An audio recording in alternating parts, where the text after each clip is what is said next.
Hello दोस्तों, मैं Afzal Shaikh Gondvi news में आपका स्वागत है।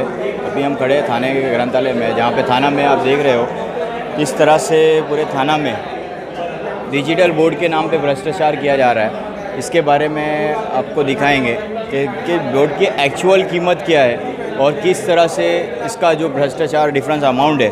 जैसे एग्जांपल आपको देखते हैं, यहाँ पे आपका घंटाली में डिजिटल बोर्ड लगा हुआ है, इसकी वैल्यू 3,20,000 है, बट मार्केट वैल्यू 3,20,000 है और एक्चुअल जो उसका कॉस्ट है 3,20,000। लेकिन मार्केट थाने महानगर पालिका की तरफ से मेरे कॉस्ट दिखाया गया है 7,85,000 रुपीज़। इस तरह से आपको दिखा सकते हैं यहाँ पे किस तरह से पूरा डिजिटल बोर्ड का भ्रष्टाचार, ऐसे बहुत सारे भ्रष्टाचार है। तुम्हाला मी शॉर्टमध्ये सांगतो, हा जी डिजिटल बोर्ड आहे याचा कॉस्टिंग आहे, ॲक्च्युअल कॉस्ट आहे या स्क्रीनचं 1,50,000 या कंपनीने हा डिजिटल बोर्ड सप्लाय केलेले आहेत। त्याच कंपनीचा आमच्याकडे कोटेशन आहे, त्यांनी या स्क्रीनचा सेम साईजचं कोटेशनचं रेट आम्हाला 1.5 लाख रुपये दिलेले आहेत।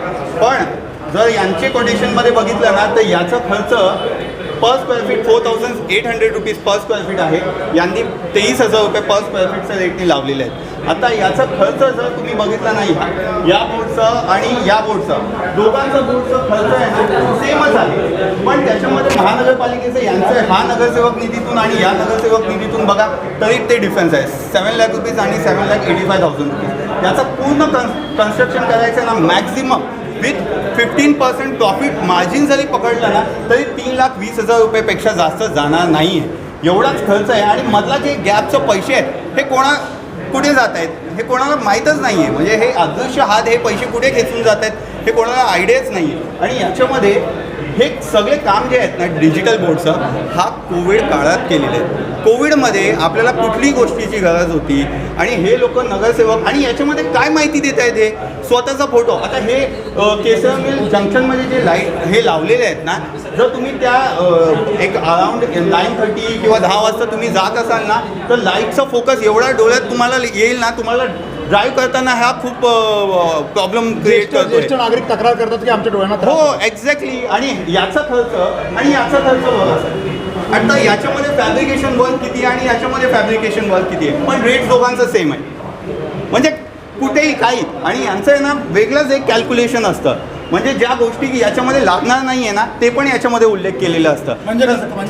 म्हणजे काय ते शेडचं हे जे याच्यामध्ये शेड आहे याच्यामध्ये नाही आहे तर याच्यामध्ये पण उल्लेख असेल प्रत्येक गोष्ट।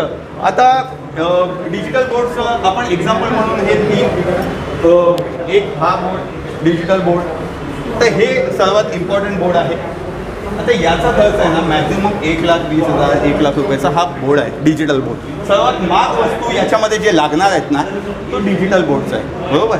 याचं तुम्ही कुठल्याही कंपनीमध्ये कोटेशन तुम्ही स्वतः काढून घ्या, हे सोडून बाकी हे सगळे आहेत ना हे आरामात 50-60,000 रुपयेमध्ये तुम्ही बनवू शकता। तुमच्या घरी तुम्ही जर शेड बांधत असाल तर तुम्ही बाजूला फॅब्रिकेटरला जाऊन विचारता ना की कितीमध्ये बांधणार आहेत। जी एक जे डिजिटल बोर्ड आहे त्याची किती किंमत यांनी आकारली आणि वास्तविक किती किंमत पाहिजे बघा। ॲक्च्युअली याचं जे डिजिटल बोर्डचं आहे विथ हे सगळं फाउंडेशनचं काम केल्यानंतर या लोकांनी 10 लाख रुपये घेतलेले आहेत, पण ॲक्च्युली कॉस्ट 3,25,000पेक्षा जास्त गेलेच नाही पाहिजे। याच्यामध्ये मी प्रॉफिट मार्जिन 15% सुद्धा ॲड केलेले आहे।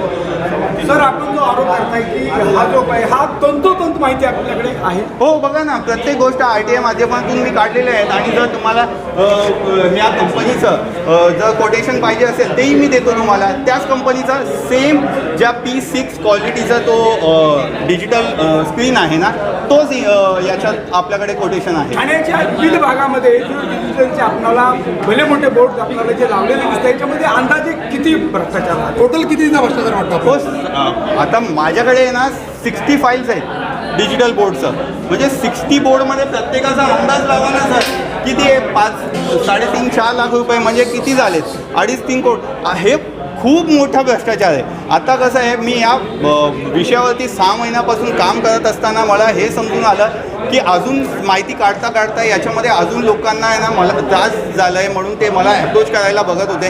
म्हणून मी असा निर्णय घेतला आहे की बाबा पहिला लोकांना ही माहिती मी पहिलाच देतो आणि पुढे बाकी फाईल्स आहेत तेही आपण प्रदर्शन किंवा ऑन साईट मी दाखवीन सगळ्यांना. सर आपण हे केल्यानंतर आपणाला काय याच्यातून फोन येतात का ह्याबद्दल नगरसेवक किंवा कॉन्ट्रॅक्टर कॉन्ट्रॅक्टरचा फोन आलेला आहे म्हणून मी लगेच निर्णय घेतला आहे की कॉन्ट्रॅक्टर सगळे ॲक्टिव्ह झालेत आणि महानगरपालिकेचे जेवढे अधिकारी असतात ते स्वतः कॉन्ट्रॅक्टरला इन्फॉर्म करत आहेत की माहिती अधिकारविषयी यांनी माहिती मागितली आहे म्हणून त्याला अप्रोच करा म्हणून. कॉन्ट्रैक्टर को मालूम पड़ा है कि ये सब चीज़ आपने उसके लिए ऑब्जेक्शन उठाया है, ये भ्रष्टाचार का खुलासा किया है, तो इसके बाद कॉन्ट्रैक्टर का क्या एक्शन आया उसका? नहीं वो लोग अप्रोच करते हैं, मिलने का कोशिश करते हैं, बट हम लोग उनसे मिलेंगे भी नहीं और सेटलमेंट की कोशिश नहीं वो हम लोगों के इसमें चलता ही नहीं. डिजिटल बोर्डमध्येच नव्हे तर ठाण्यामध्ये अनेक ह्याच्यामध्ये भ्रष्टाचार झालेला हो. आहे याचा देखील आपण प्रदर्शन करणार हो हो हे बघा ना एक्झाम्पल हा कट्टा आता तुम्ही कट्ट्याचा हा मेन कट्टा बघा हा जे आहे हा ग्रिल बांधलाय त्यांनी हा म्हणजे कट्टा पण नाही हा म्हणजे नंतर इथे हे लावल्यानंतर यांचं शाखासारखं होऊन जाईल हे याचा खर्च तुम्ही कुठलाही ये जो कट्टा बनाया गया ये एक्चुअली फुटपाथ पे नजर आ रहा है. नहीं ये फुटपाथ पे कट्टा ये लोग फुटपाथ पे ही बनाते हैं वो इलीगल है. प्रश्न असा होता की आपण या ठिकाणी यामध्ये आपण बरेचसे नगरसेवक हे ठाणे विधानसभा क्षेत्रातले दिसत आहेत, इतर विधानसभा क्षेत्रातले पण आहेत का काय? हो सर कसं आहे ज्या डॉक्युमेंट्स माझ्याकडे आत्ता अवेलेबल आहे आणि क्रॉस व्हेरीफाय केलेले आहेत मी ठीक आहे त्याचं प्रदर्शनमध्ये आणि एक्झाम्पल म्हणून आता दुसऱ्या प्रभागामध्ये पण असतील तर त्यांचं आणि यांचं एक्झाम्पल म्हणून तुम्ही अंदाज लावू शकतात. पुढे मी त्याची माहिती पण देऊ तुम्हाला. म्हणजे कळवा मुंब्रा असेल हो हो प्रत्येक हे फाईल्स आहेत ना हे 10 लाख रुपये थोडं चांगलं क्वालिटीचं बांधलं की 10 लाख रुपये थोडं कमी क्वालिटीचं असेल तर 5 लाख रुपये हे त्यांचा स्टँडर्ड रेट आहे. अजय जी आपण एक सुजग नागरिक म्हणून हे प्रकरण बाहेर काढलेले ठाणेकर नागरिकांना जाणकार राहण्यासाठी काय मार्गदर्शन करा? नाही यापुढे आम्ही प्रत्येक चौकात जिथे जिथे हे लोकांनी असं कट्टे किंवा हे सगळं केलेले आहेत याचा आम्ही तिथे माहितीचं हे आमच्याकडे जे उपलब्ध आहे त्याचा होर्डिंग्ज लावू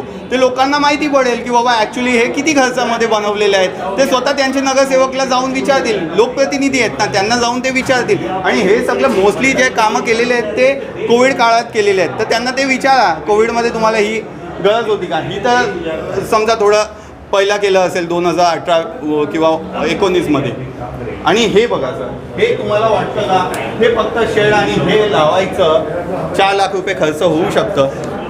तुम्ही स्वतः सांगा फक्त हे शेड लावायचं आणि हे हा कट्टा कुठे याच्यात कट्टा कुठे कट्टाचं जे काय बेसिक रूल्स आहेत ते नाहीच आहे. पालिका प्रशासनाशी महापौरांशी आयुक्तांशी काय संवाद साधायला आहे?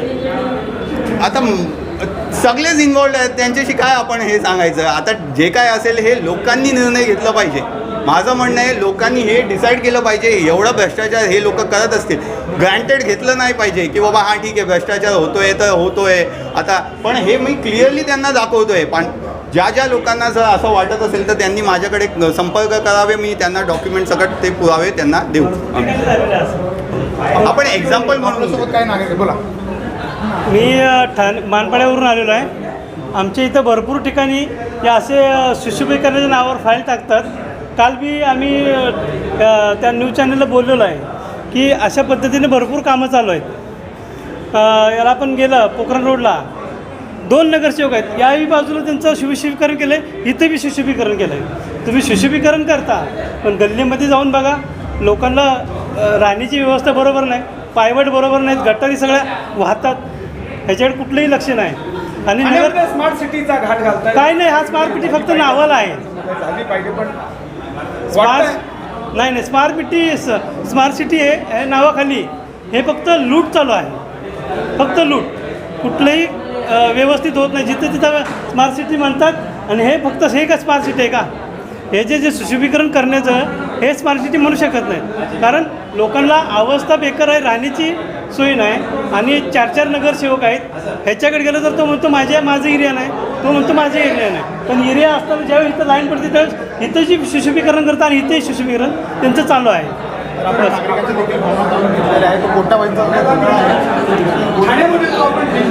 थाने में आप लोग देख रहे हैं जिस तरह से भ्रष्टाचार किया जा रहा है लोगों के लिए डिजिटल लाइट मार्गदर्शन के नाम पे लगाया जा रहा है. इसमें किस तरह से भ्रष्टाचार किया जा रहा है इस लगा ये एक नमूना छोटा सा एक नमूना पेश किया गया है धर्मराज्य पक्ष की तरफ से. माजीवाड़ा जंक्शन में जो ये बनाया गया है आई लव माजीवाड़ा जिसमें भी आप देख रहे हो 10 लाख का कॉस्ट आया गया लेकिन एक्चुअल मार्केट वैल्यू प्रॉफिट के साथ में इनको जो पड़ती है लगभग 5 लाख रुपए पड़ रही है. और श्री विश्रांति कट्टा माजीवाड़ा में जो बैठक बनाई गई है, इसका कॉस्ट 2,90,000 तक के आसपास बैठता है। लेकिन फिर भी इसका जो म्यूनसिपालिटी से जो थाने महानगर पालिका की तरफ से जो आप देख रहे हो 9,95,000 रुपीज़ का इसमें कॉस्ट दिखाया गया है। सीनियर सिटीज़न कट्टा जो आपको बैठक के लिए, जो सीनियर सिटीजन्स के लिए जो फुटपाथ पे इनलीगली तौर से बनाया गया है, इसकी मार्केट वैल्यू लगभग 2,50,000 रुपीज़ है। फिर भी उसके लिए जो चार्जेस दिखाए गए हैं और जो करप्शन जो आप डिफरेंस अमाउंट देख रहे हो 2,50,000 एंड 9,99,000 रुपीज़ इसमें जो दिखाया जा रहा है। तो ये सारी चीज़ें आप लोग देख रहे हो। और धर्म राज्य पक्ष की तरफ से जो सामाजिक कार्यकर्ता है अजय जया, उनकी तरफ से ये सारी चीज़ें गई है। ये है राबोडी का सीनियर सिटीज़न कट्टा, जिसका कॉस्ट लगभग मार्केट वैल्यू 50,000 रुपये है। जो प्रॉफिट के साथ में सुहास देसाई जो नगर सेवक है हमारे एनसीपी के कॉरपोरेटर राबोडी के, तो इसमें भी आप देख रहे हो सीनियर कट्टा जो है बैठक जो बनाई गई है सीनियर सिटीजन्स के लिए, इसकी वैल्यू जो 50,000 रुपीज़ की बहुत ज़्यादा है प्रॉफिट के साथ में। लेकिन इसकी आप हालत देख सकते हो, इस 50,000 रुपये का ये वैल्यू है या 3,94,669 रुपीज़ का वैल्यू दिखाया गया। तो ये आप लोग को देखना है क्या किस तरह से आपको वोट करना है और क्या चीज़ें मुद्दे हैं और क्या मुद्दों को देखकर आपको आपका जो पैसा है वो कहाँ जा रहा है, इस चीज़ को आपको देखकर वोट करना है। आपका भविष्य आपके हाथ में है। तो देखते रहिए गोंडवी न्यूज़। सर्वसामान्य इस वीडियो को ज़्यादा से ज़्यादा लाइक करिए, शेयर करिए और जिसने हमारे चैनल को सब्सक्राइब नहीं किया है वो गोंडवी न्यूज़ को सब्सक्राइब कर लीजिए और बाजू में दिए बेल आइकन को दबा के ऑल पे क्लिक कर लीजिए, जिससे हमारी आने वाली तमाम वीडियोस आपको मिलती रहेगी। धन्यवाद।